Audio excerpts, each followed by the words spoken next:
Olá, esse é o projeto Viva com Sabedoria, baseado no livro de Provérbios. Nessa nova série, nós estamos a analisar a relação que existe entre a obra mediadora de Jesus no Santo dos Santos, do Santuário Celestial, em relação aos eventos finais do tempo do fim. Hoje nós vamos estudar a respeito da chuva serôdia e vamos entender como é que a chuva serôdia está relacionado com a obra mediadora de Jesus no Santo dos Santos. Confira comigo o que diz o Provérbios capítulo 10, o versículo 22. A bênção do Senhor enriquece e com ela ele não traz desgosto.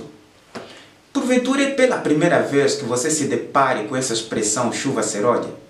Nunca você teve a oportunidade de estudar na Bíblia o que significa essa expressão chuva serôdia? Então você tem uma oportunidade sublime para entender a chuva serôdia como um evento profético do tempo do fim. Em relação à Bíblia, ao Antigo Testamento, especialmente o profeta Ezequiel e o profeta Joel, eles usam essas expressões em seus escritos. Por exemplo, o profeta Ezequiel, capítulo 34, versículo 26, fala a respeito de chuvas de bênçãos. A pergunta é, de que evento o profeta se refere a usar a expressão chuva de bênçãos? Na verdade, o profeta Joel, no capítulo 2, no versículo 23, descreve que chuvas de bênçãos são essas. Ele descreve ali, falando sobre chuva serôdia e chuva temporal. Essas duas chuvas, de acordo com a cultura judaica, elas têm um significado muito profundo. De acordo com os judeus, a chuva temporal era a chuva da primavera. A chuva que permitia o crescimento da semente lançada, a produtividade da semente, o desenvolvimento da semente. E a chuva serôdia era a chuva que caía nas vésperas do momento em que a semente amadureceu, se desenvolveu para a seara ou a colheita, que amadurece o fruto para a seara e a colheita. Esses dois eventos na Bíblia, eles são descritos para se referir a respeito da obra do Espírito Santo.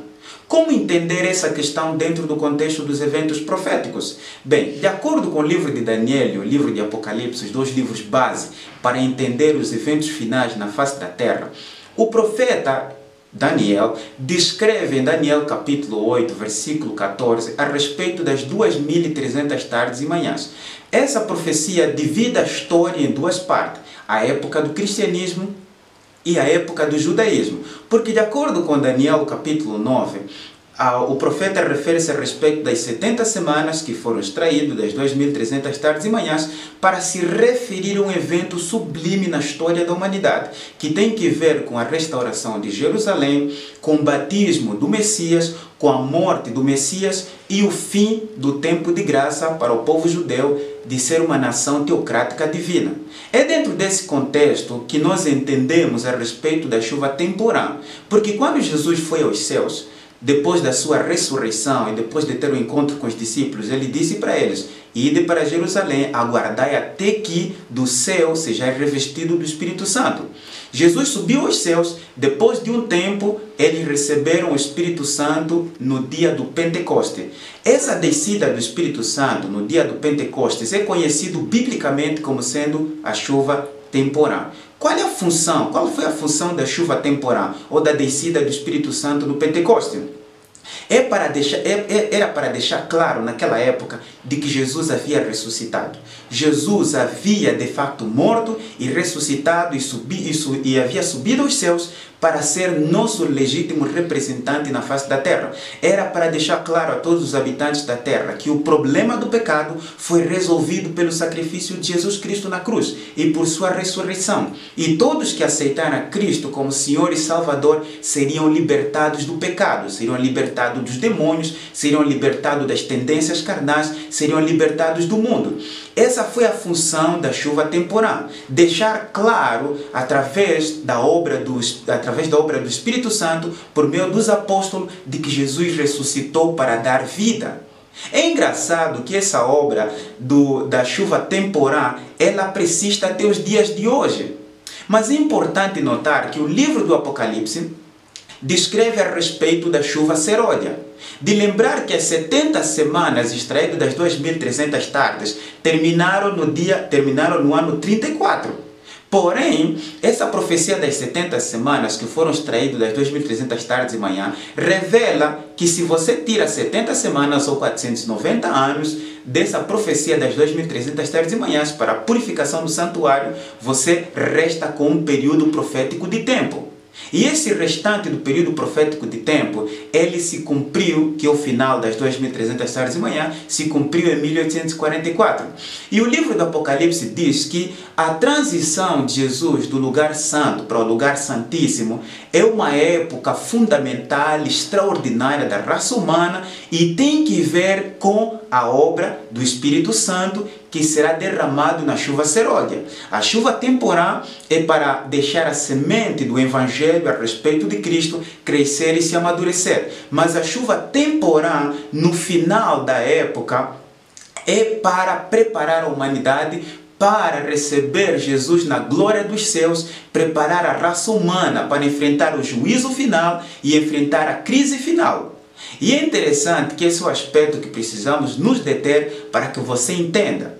Primeiro ponto, a chuva temporã tem que ver com as 70 semanas e a chuva seródia tem que ver com as 2.300 tardes e manhãs. E a Bíblia diz claramente que tem que ver com a purificação do santuário. É importante notar que Apocalipse capítulo 18, versículo 1, fala a respeito de um anjo que encheu a terra com seu poder e autoridade. Isso quer dizer que você tem aqui um link entre a obra mediadora de Jesus no Santo dos Santos e a obra desse anjo de iluminar a terra com a glória de Deus.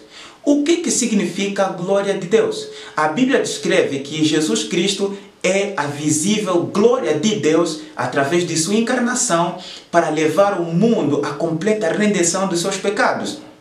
O que implica dizer que com a chuva seródia, Deus vai fazer com que a pregação do Evangelho, com muito poder e mais autoridade, chegue a todo mundo. Uma das funções da chuva seródia é essa, é permitir com que todos os habitantes da terra saibam que Jesus é o único meio pela qual o ser humano pode ser redimido do pecado. O Espírito Santo vai trabalhar na mente e no coração de todos aqueles que guardam os mandamentos de Deus e têm o testemunho de Jesus Cristo, ou têm paciência, melhor dizendo, e a fé de Jesus e guardam seus mandamentos para receberem a chuva seródia.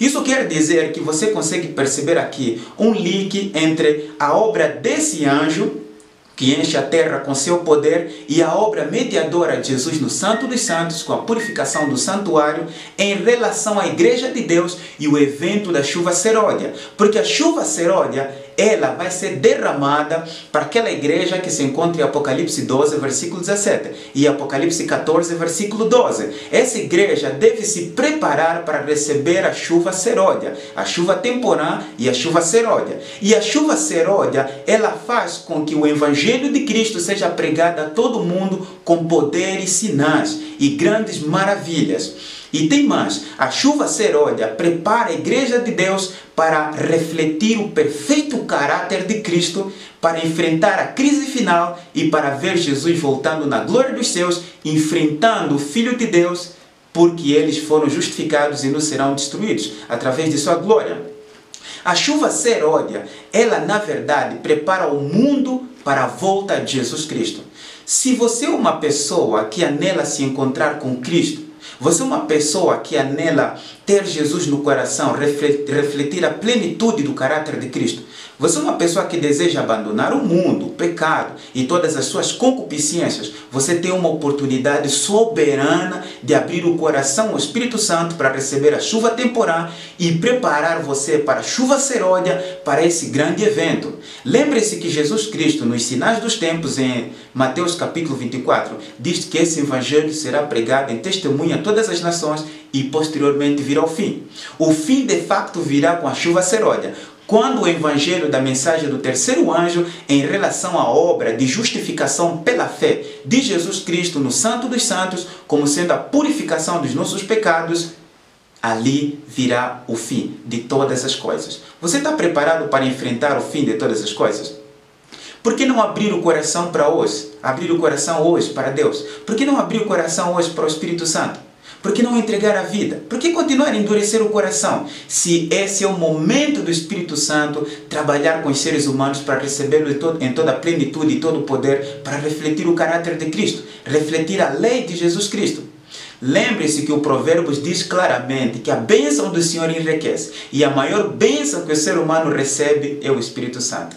Receba a maior de todas as bênçãos, a maior de todos os presentes para os dias de hoje, através do Espírito Santo, para que Jesus seja glorificado em sua vida, para que o caráter de Jesus se reflita em sua vida. Se prepara para esse grande evento, a cada dia, reunindo sua família para orar, pedindo o Espírito Santo, para pedir o Espírito Santo para compreender a Bíblia, pedir o Espírito Santo para entender os eventos do tempo do fim, para enfrentar a crise, para obedecer os mandamentos de Deus. Aproveite essa ocasião para individualmente buscar o Espírito Santo e se entregar a Ele. Não confie em homem nenhum, confie em Deus. Peça o poder do Espírito Santo para que Jesus seja encarnado em sua vida e o caráter dele seja revelado em sua vida através de sua lei. Lembre-se que viver com sabedoria é ter Jesus no coração. Não se esqueça de se inscrever no nosso canal. E não se esqueça também de deixar o seu comentário a respeito dos vídeos que têm sido passados. E por outra, lembre-se que você é muito especial.